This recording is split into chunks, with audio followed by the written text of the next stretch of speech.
Hello. Good morning. It is Tuesday and it's Tuesday chat time. I should have brought some water down, but I didn't. But that's all right. We'll battle through. Today's Tuesday chat. I wanted to do a book review actually, so I'll just give it a minute and just see if anyone is getting on here. I've been busy typing notes, so you'll see me reading a bit because yes, I always need notes most of the time, especially for a book review. I've read the book, of course, but you know, I need some stuff in front of me so I can make sure I articulate what I want to say properly. So that's why I need notes. All right, hi Odette. People are getting on now. Hi Bev. Yeah, so I'm going to do a book review on Steal Like an Artist. I don't know if many of you have read this, Austin Kleon. It was one of the books when I, in one of my Creative Spark art boxes, it was one of the books that went out in there, and it's a New York Times bestseller. It's been around for a little while. It's such a cute little book, and it's full of amazing stuff. So it really suits. It's made for creatives, I suppose. Hi, Helene. It's good to have you back. I just don't want to lose my spaces here, but you can see it's a pretty easy read. You know, probably I think most people say it takes about 2 hours or so to get through it. And it's a fun read as well. It's a brilliant book. So if you do get the chance, if you haven't read it before, and you get the chance to get it, I would. It's one of them books you'll keep and refer back to time and time again. It's like a little boost to your creativity and to just being an artist. It's nice to some of the ideas you have in your head. It's nice to verify that in a book. So, all right. So Still Like an Artist is by Austin Kleon. It is full of insightful ideas and practical advice for anyone who wants to boost their creativity and find your own unique voice. So even though it's called Steal Like an Artist, it talks more about finding your voice. So you steal it. The idea is sort of stealing from everywhere, I suppose. So it's designed for all creatives, artists, designers, architects, anyone who's creating any type of work like that. Hi Maya as well. People are just getting on. So like I said, it's an easy read. There's 10 chapters and there's plenty of images and breaks throughout. He's got little quotes in there, which I love the quotes from a lot of famous creatives actually. So it's another way to just justify the thinking behind it. So yeah, so I like the quotes. So what happened, Austin did a speech to, I think he was teaching in college or something. So he did a speech and it went viral got posted to the internet and went viral. So that's when he decided he'd write a book, and then the book then became a New York Times bestseller. So yeah, that's how it sort of got started. And it's like I said, I'm not sure when it came out, but I've heard about it for quite a number of years, and I bought it last year, I think it was. So hi Leonie as well. So I've also put in the description a link. Austin does a TED talk on this book, so it's only about 11 minutes or so long. So it might be something you might want to go and check out as well if you like the ideas behind it. So it's broken into 10 chapters. So I'll sort of go through each one. So there's Steal Like an Artist. Don't wait until you know who you are to get started. Write the book you want to read. Use your hands. Side projects and hobbies are important. The secret Do good work and share it with people. Pretty obvious. Geography is no longer our master. Be nice, the world is a small town. Be boring, it's the only way you can get work done. And creativity is subtraction. So I'll go through all of those with everyone, but I just wanted to read a couple of quotes. Like I said, there's quotes littered throughout, and it kind of just reinforces it all. So, of course, we all know Pablo Picasso. He had a famous quote, but art is theft. That is his quote. He does go, there are more quotes that he goes into more detail about it, but he was one of the first, I feel, that really had the idea that we're stealing from all different artists and things around us. We're building that creative bank, and we're not so much copying, we're taking little bits that inspire us and creating our own work from it. Okay, so, all right, this one's from T.S. Eliot. Immature poets imitate, mature poets steal. Bad poets deface what they take, and good poets make it into something better, or at least something different. The good poet welds his theft into a whole of feeling which is unique, utterly different from that from which it was torn. Okay, so that he's talking about poetry, of course, but that can also relate to paintings and art. So that was a good one. And then I've got another one here from David Bowie, actually. The only art I'll ever study is stuff that I can steal from. So you can see, these are some famous people that all justify stealing from other people. But when they say steal, they're not meaning it in the term that we think they're stealing.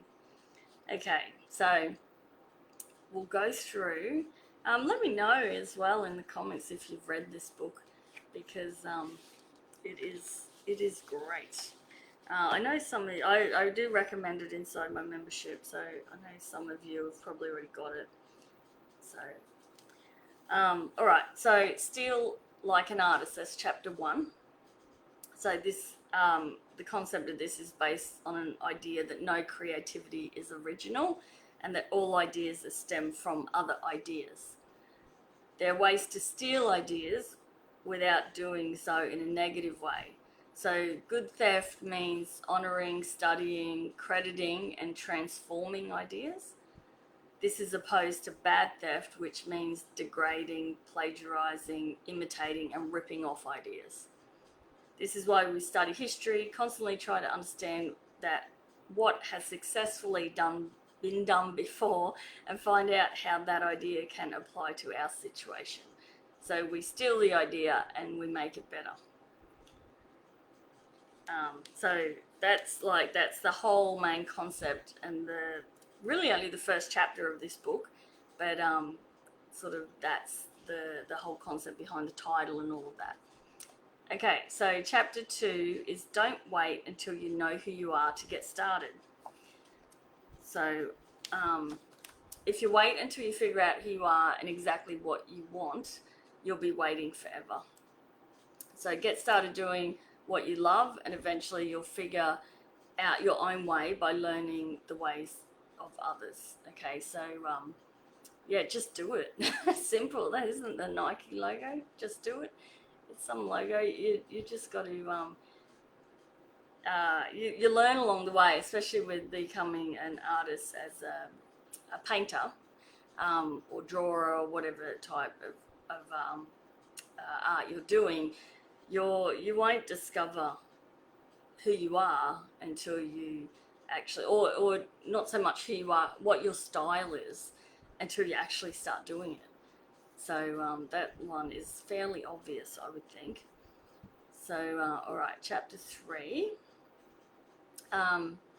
This also, so chapter 3, sorry, write the book you want to read. So this also goes for creating art. So Austin's a writer, but I'm sort of, like I said, this book is for all creatives.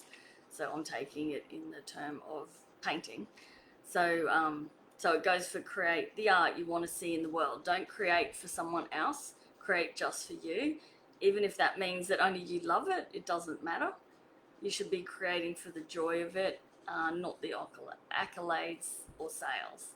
So I know we eventually would like to sell our work and have people say how amazing it is, but that's not why we should be creating work. If we go down that funnel of you see it quite a lot actually. Someone might create something. I see it on Etsy actually a bit. So someone might create some baby animals prints or whatever for a kid's room, and then 50 million other artists are creating baby animal prints for a kid's room because they're very popular. But if you just create for sales like that, then you'll get bored with your work and it won't be as fulfilling. So you shouldn't really be chasing the money of it if you do it for your own pleasure. And as you get better, if you love it and you've put that passion into it, other people are going to start to notice it and love it as well. And then, of course, if you're loving what you're doing, and that might be painting the same thing, just a little bit differently. Like I love drawing animals, of course, but I really love drawing dingoes. And they sell quite well. So I could just keep painting different dingoes, and I'm not so much doing it just for the money. That's a side effect that they're quite popular. I'm doing it because I love painting them, and I think it shows in your work if you're painting something that you really do love, rather than just chasing money. Okay, and that also can happen with a lot of pet portrait commission artists. First and foremost, I think you've got to love painting animals, and love not just the painting side of it, love interacting with your clients and love making them happy and bringing a tear to their face really when you do a pet portrait. So but if you if you don't really like it and you think, oh, I need to make money so I'm going to do pet portraits, then it becomes a job and a chore, and you actually you end up burning out because you're not enjoying what you're doing. Okay, so you've just downloaded 3 audiobooks to listen while driving back to the Gold Coast. Awesome. So I haven't got the next one. I think I didn't know we had 3. I know the next one from this is Show Your Work. It's a bright yellow covered, same style, little square book as well, which that is on my list to get. But he probably has got a 3rd one by now. So, all right. Okay, chapter 4 is Use Your Hands. Of course, the book goes into way more detail in each chapter than what I'm talking about. It's a great read because Austin's just talking about sort of his life and things from friends and that he can relate to. So, and there's all these funny little drawings throughout as well. So it's cool. Okay. Number 3 was write the book you want to read. So create the art you want to see. Okay, use your hands is number 4. So we're most creative when we make use of all our senses. So don't spend all your time in front of the computer. So get out and do something, paint, get messy, even cook or learn an instrument. So creativity is usually born outside of the digital world. We need to move. We need to feel like we're making something with our bodies, not just our heads. And I know just from an artist's point of view, especially the way a lot of my work that you sort of see over behind me is done with pastel pencils. I do graphite as well. Coloured pencil artists would be in the same boat. You're spending a lot of time really detailed realism work where you're sort of sitting here like that, which I love. I love detail, so it suits me perfectly. But when I get to play with paint and like I'm at the table standing up, so normally I'm drawing sitting down at the desk, but when I'm at the I've got another table over there that I'm standing up at, and we've been playing with watercolor inks, and we do creative play every week in the membership, where I encourage everyone just to play with things they don't normally play with. So just get messy, yeah, and just throw paint around and see the outcome. And also in regards to pastel, just use pastel sticks instead of the pencil, and use your whole arm, and work big, all that sort of stuff. So I know for me, I can relate to this, even though I'm using my hands to draw the detail. When you're like using your whole body, standing up and that, you can really get into some creative flow, which is that headspace we all like to get in, where nothing else sort of is happening around us. The time goes quickly and we're just having the best time playing. So that's what that chapter 4 is about, where he says use your hands. And I think that relates a lot probably to writers as well, because a lot of their work would be sitting typing on a computer, whereas I know there are some very famous writers that they handwrite their whole books first and then put it into the computer, because that feel of like paper and your hand writing it, I think is, you can get more creativity, I feel, out of that as well. So I fully understand chapter 4 in this. So hi Kate, and hi Deb, and Leonie, did I say hi to you too? All right, chapter 5 is side projects and hobbies are important. Okay, so your side projects and hobbies are an outlet for your creativity. So take time to get bored. Creative people need time to just sit around and do nothing. So ironing would be a good way to be very bored. I don't like to iron at all.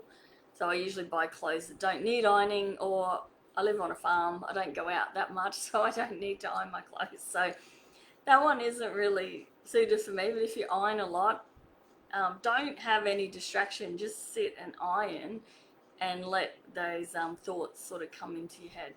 So for me, driving in my car, because I do live out in the bush, so to get to our local shop is a 45-minute drive.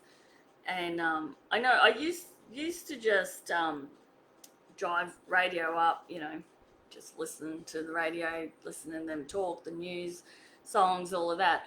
But I find myself now, I like just quiet, no radio on at all, and that drive into town is where I do my best thinking, really. And I have a little app on my phone. It's called Boomerang, and so it's a voice app, so a voice memo app. So when I'm driving, and like, because I'm running this business, so the Creative Barn membership, and just running Facebook pages, all of that, you're constantly having to think of different ways to reach out to people. And I'm always thinking of new courses I could do, or new challenges, or things like to put out there to help bring people into my world of drawing wildlife and nature. So I'm constantly thinking of things like that. So all I do is I have that quiet time, and instantly I start thinking, oh wow, okay, this will be the next thing I want to do in the membership, or this is going to be the next challenge week, and I start to come up with ideas for it. And on my phone, so rather than having to try and write anything while I'm driving, which is dangerous, I don't recommend that. I can just I just press go, and I can talk to it, and just relay my ideas straight into it. So it's a voice memo app, and then you just hit send, and it sends it to my email. So I'm emailing myself, because I find if I just put my notes and that in a notepad or something, by the time I've gone into town, done what I've got to do, I don't get home till the afternoon. I've totally forgotten everything I was thinking about, and I would have lost it. But when I sit down at my desk the next morning and go through my emails, it's there for me, and I can re-listen to it. And it's a really great way that I don't lose it. And then I can keep a note of it in my emails, and then I delete it once I've done it, if it's a task or something like that. So it works really well for me. So keeping, like, being bored is a really good thing. So maybe you could go for a long walk, but don't take your headphones. Like, just walk, and just, I don't know. It's a good way to let creativity in, and ideas come to you. So if you're busy all the time, and you're like, oh, I got to do this, got to do this, got to do that, you're not allowing your brain to relax and let ideas come to you.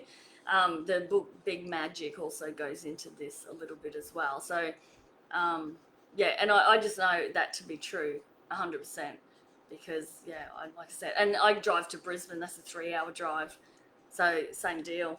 I get most of my ideas from sitting in the car with But if I'm sitting in the car with my husband and we're listening to the radio or something, then nothing's happening in my brain. Like, we're just sitting there and we might be talking. But if I'm by myself, that's when, yeah, I find the best ideas. Because also, if I'm sitting here in my studio, the ideas aren't really coming because I'm either drawing, doing work. I suppose ideas would come maybe as you're doing your creative work and painting. But for me, I do a lot of computer work. So, yeah, there's no room for ideas there. So, hi Leslie and Susie. Thanks for joining me.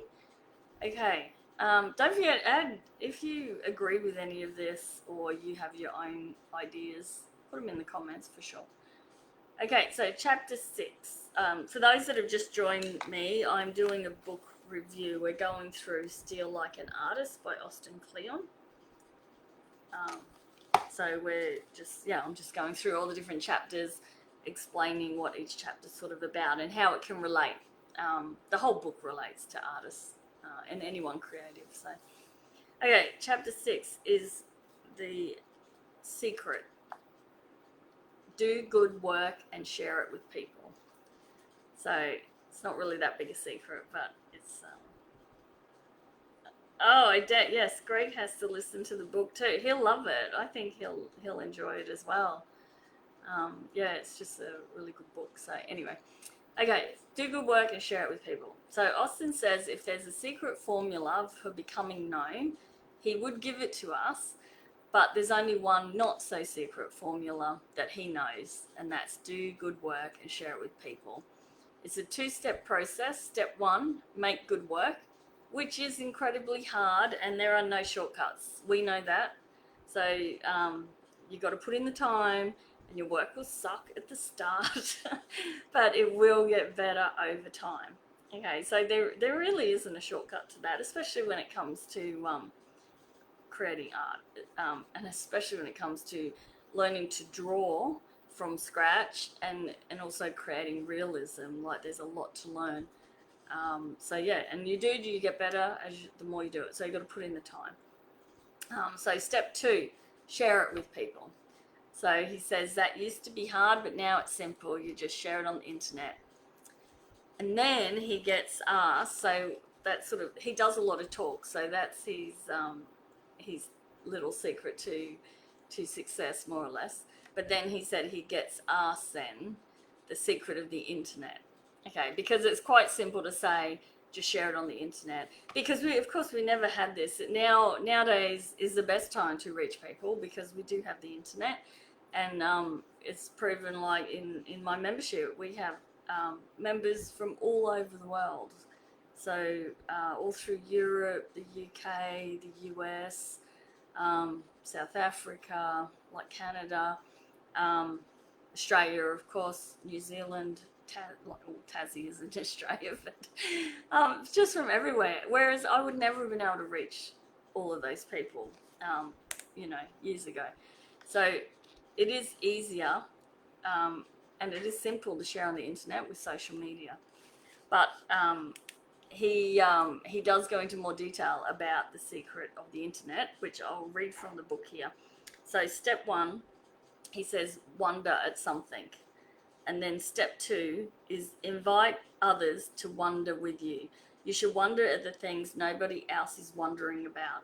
If everybody's wondering about apples, go wonder about oranges.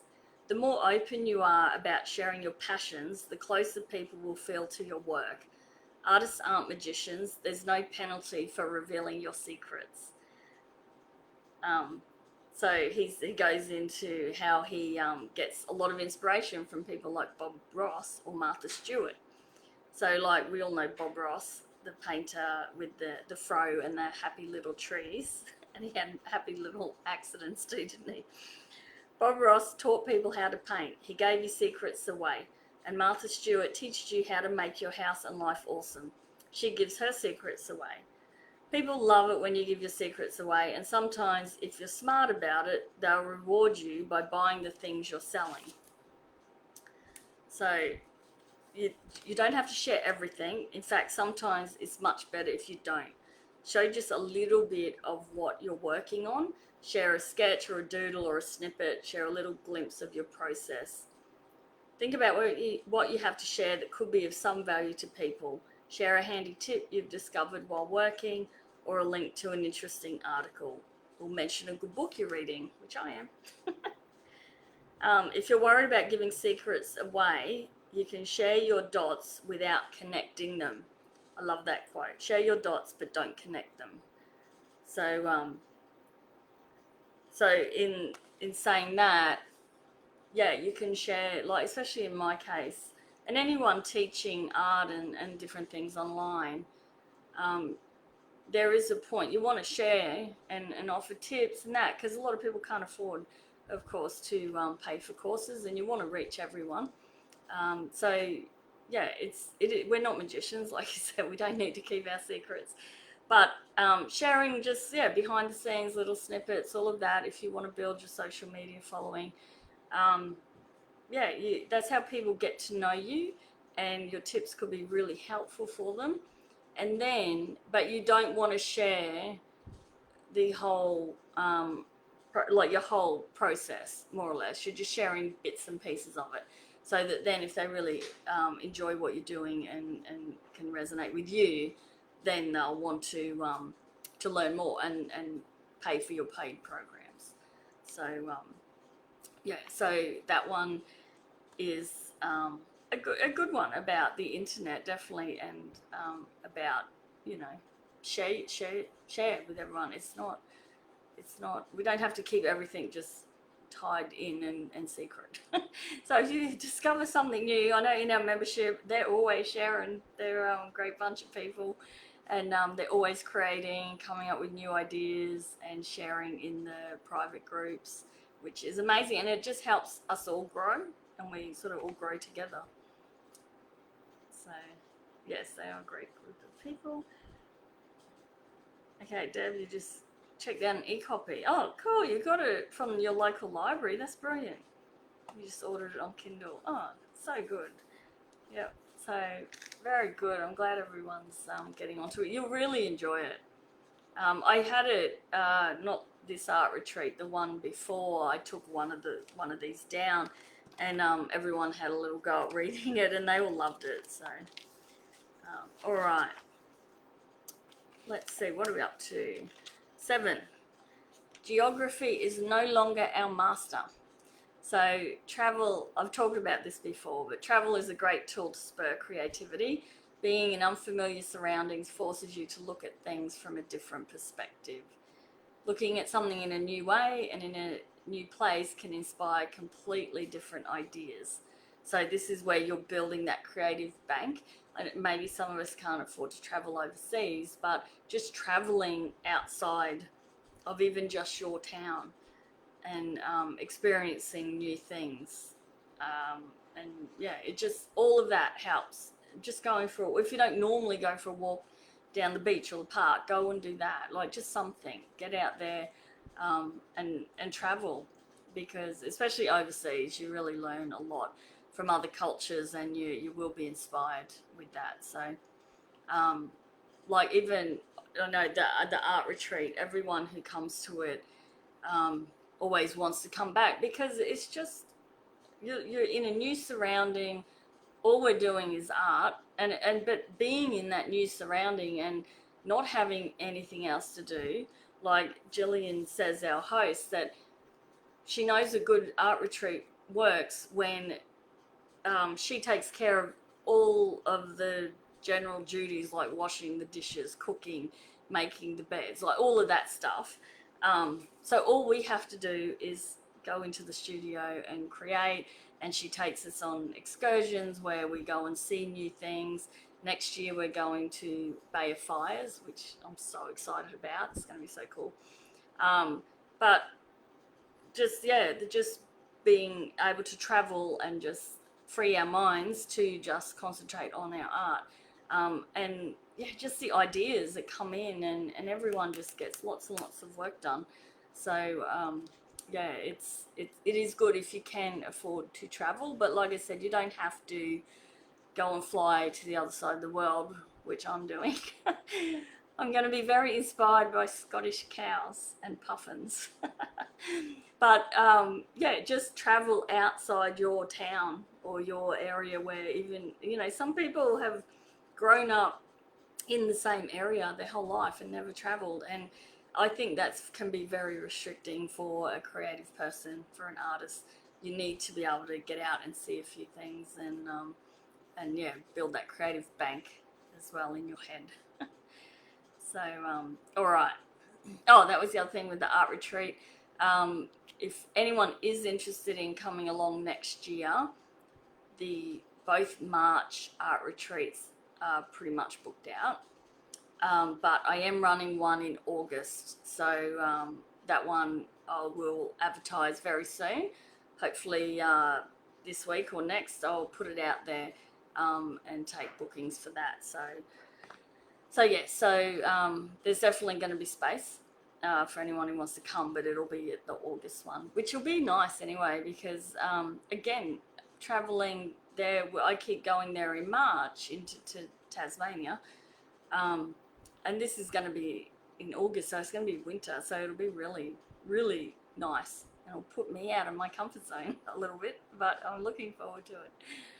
All right, chapter 8. Okay, be nice. The world is a small town. So make friends and ignore enemies. Like the old saying, garbage in, garbage out. So you're only going to be as good as the people you surround yourself with. So stand next to the talent.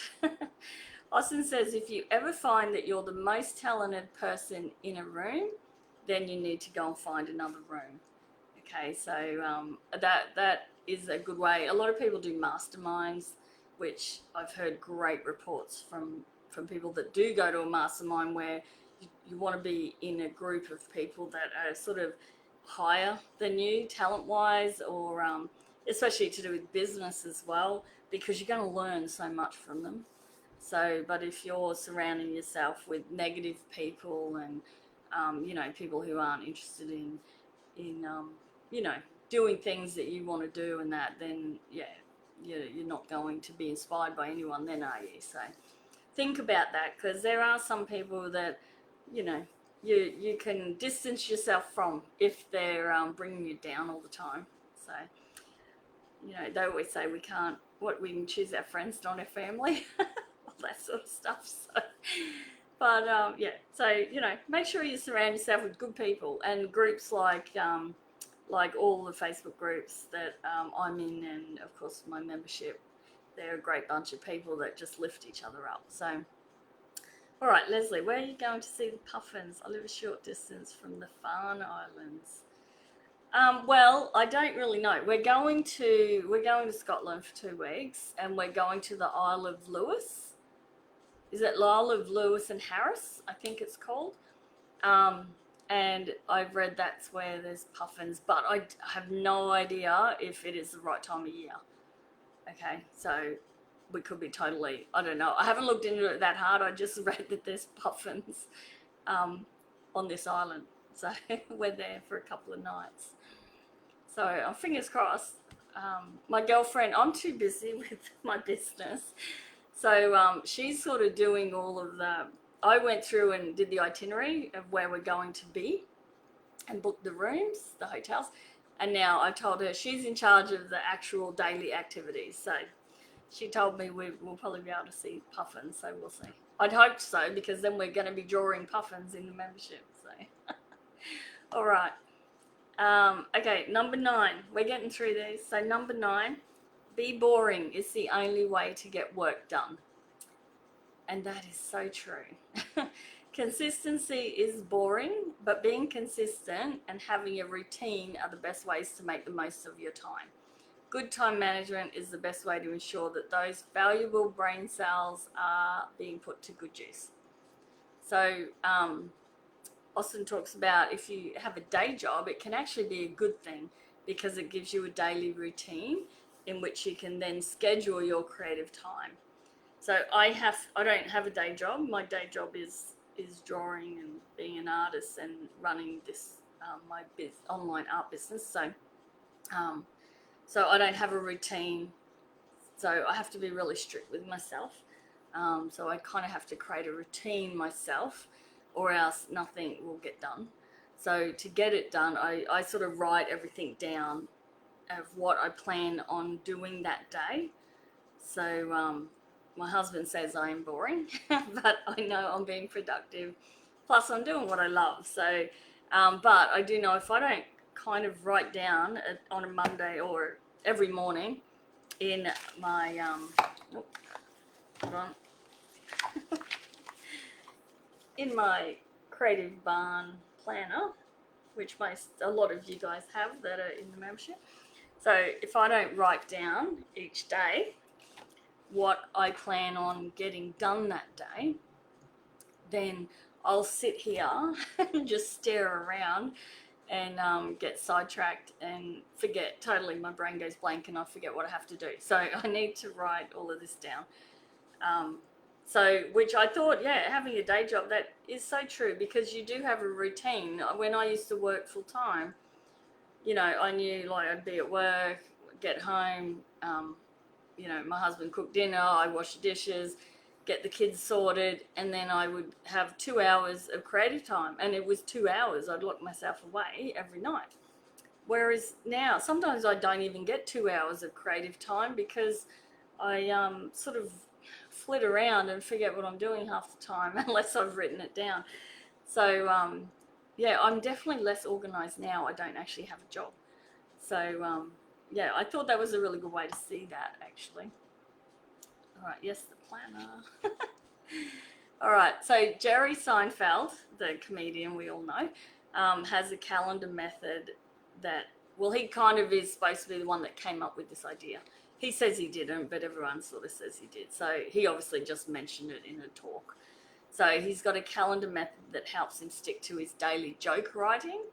So he suggests to get a wall calendar for the whole year. Then you break your work down into daily chunks. And each day when you finish your work, you put a big cross, like a big red cross through it.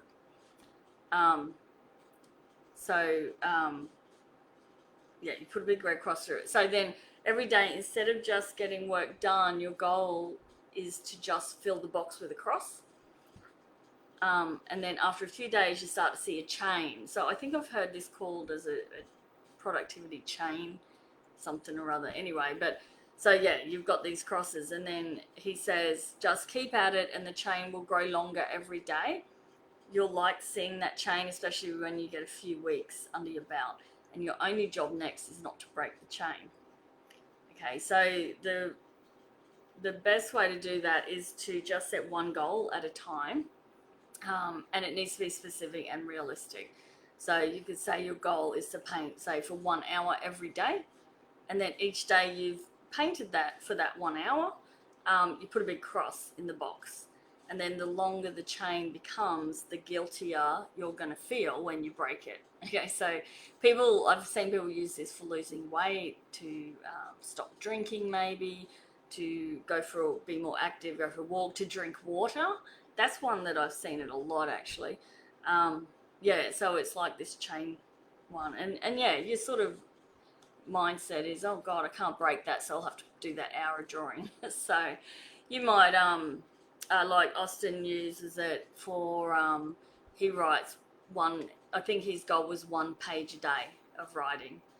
Okay, and that's it. And as long as he's done that, he's happy and cross it off. So for us as artists, then yeah, maybe not 1 hour of full painting time, but 1 hour spent your, if you do painting time, that's even better, but maybe 1 hour spent on your art in regards to, you know, coming up with ideas, creating, you know, working on whatever series you're trying to think of, maybe researching images, copyright-free images, going out taking photos. That all could come under that 1 hour. You know, just anything on your art practice is what I would call that time. So I was doing, I haven't done it for a while. I wasn't doing this whole cross thing, but I do like the idea that I would feel probably guilty if I broke the chain. But I was getting up an hour earlier every morning and just doing 1 hour of drawing or painting. It's hard. As a pastel artist, you never know whether to call it pastels or like painting or drawing. But I call it both half the time. But I would just come down straight to my studio, wouldn't look at anything, look at the phone, wouldn't turn the computer on, and just keep painting on whatever I was working on, just for an hour. And then because living on a farm, I have animal duty, so then I would just go off and start my day, and then I'd come back in the studio, and then I'd like look at emails and all the rest of it. But it felt good having that, knowing that I'd spent 1 hour on my own art. So it was all more, it wasn't art for the membership, it wasn't art for like tutorials or anything, it was just my own personal art. So so that that I think is good. But you've got to, you know, is that boring, getting up an hour early and just working on your art every single day? Maybe to some people, like my husband says, I'm boring now because I spend all my time in my studio, rather than sitting outside with him all day, wasting time. But everyone to their own. I love what I'm doing, so it's fun for me. All right, let's see, what else? We've got one more chapter here, and it is called Creativity is Subtraction. So what that means, because I had no idea what that meant, but it means less is more. So we have an abundance of information at our fingertips, which can cause overload. So those who get ahead will be the ones who figure out what to leave out so they can concentrate on what's really important to them.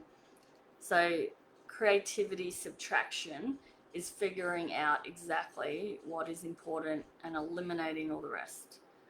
So the way to get over creative blocks is to place some constraints on yourself. So like paint a painting with only one color, as an example. Another one was write a song in your lunch break.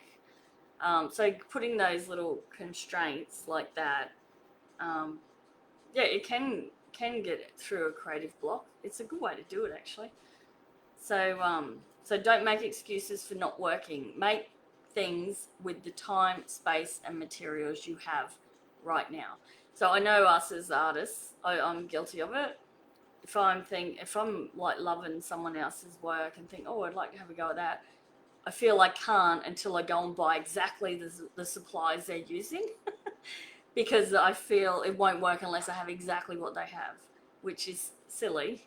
And you don't need those supplies. You just got to do it, and just do with what you have, and what time you have. So you might only get 1 hour a week rather than 1 hour a day to paint. But 1 hour a week is better than not doing it at all. So I bet you love it. Your husband thinks you're obsessed. I think we're all obsessed, actually, but it's because we love it so much. Okay, so we have a competition here in the Fraser Coast. It's called Waste to Art, that allows you to only use recycled products. It's so popular, and the work is amazing that comes out of it, but the limitation really gets your creativity flowing, because you have to try and figure out what to create with your rubbish, and the standards are quite high. So it really does. So limitations can really help. So the right constraints can lead to your best work. So I thought this was great. Dr. Seuss wrote The Cat in the Hat with only 236 different words, and his editor bet him he couldn't write a book with only 50 different words in it. So Dr. Seuss came back and won the bet with Green Eggs and Ham, one of the best-selling children's books of all time. And honestly, that was one of my favorite books of Dr. Seuss growing up. So, so it shows by putting those constraints on you can help. So there's another quote in the book. Oh, I forgot to put who it was from. Hold on, I'll see if I can find it, because I hate to not say who the I'm not gonna be able to find it. Oh no, this one. So it's from Jack White. I'm not sure who Jack White is, but he's obviously someone famous. Telling yourself you have all the time in the world, all the money in the world, and all the colors in the palette, anything you want, just kills creativity. And when you think of it, yeah, it does, because when you're like, oh, you know, I've got all the time in the world, I can do it later. Or, yeah, all the money in the world. You just spend buying everything and not actually doing it. Whereas, yeah, if you have time constraints and that, then I think you're more productive. And putting those limits on you, it helps your creativity for sure. Oh, Karen, you can find all the 4 books by Austin on YouTube as well. Great. Okay, so, all right, there's one last thing in the book. It's what now? And it's take a walk, start your swipe file. So the swipe file, I didn't mention the swipe file. A swipe file is a file that you have of everything that inspires you. All different artists' work, quotes, whatever, from all different people. So this is where the whole steal, like an artist, comes in. So that's called swipe file. And you just have a folder on your computer. You could have it broken down into different things. I have one, I call it just inspiration. And it's pretty much my swipe file. If I'm on the internet and I come across a painting or a style of painting that just grabs me, all the colors, I'll instantly do the whole right click and save and throw it straight in that folder. And then when I'm trying to think of anything new ideas, because I'm always trying to, I feel that just doing like realistic animals can get depending on the photography, I suppose, but sometimes I feel they can get a bit boring. So I'm always trying to think of finding really great images that like are far from boring, but also trying to add different elements. So I'm finding I'm liking a lot of the I'm not a big abstract person, but more abstract realism. So the realism of the animal is sort of coming out of a bit more of an abstract background. I'm kind of liking that. So there a lot, if I go through that file, I see a lot of that. And then of course color choices, I like a lot of earthy tones. But yeah, they're swipe files that I can get inspiration from. Seeing what colors work together as well is a good one as well. So anyway, so start your swipe file, go to the library, buy a notebook and use it, get yourself a calendar, start your logbook. He goes into a logbook. That was to do with the whole calendar thing. Give a copy of this book away. That's a cool idea. Start a blog. Take a nap. Okay. So that's sort of the whole what to do now. It's in the back of the book. So if you're all getting the book, I should actually give one of these books away, because I do have a few, but I have a few. I gave, they were in the Creative Spark art box, but some of them I ordered a lot and they're actually falling apart a bit. So I'm sorry for anyone who did get one from me and they started falling apart. The binding in this batch I got was shocking. I did mention it to the publisher, but the place I buy the book from, but they didn't really want to know too much about it.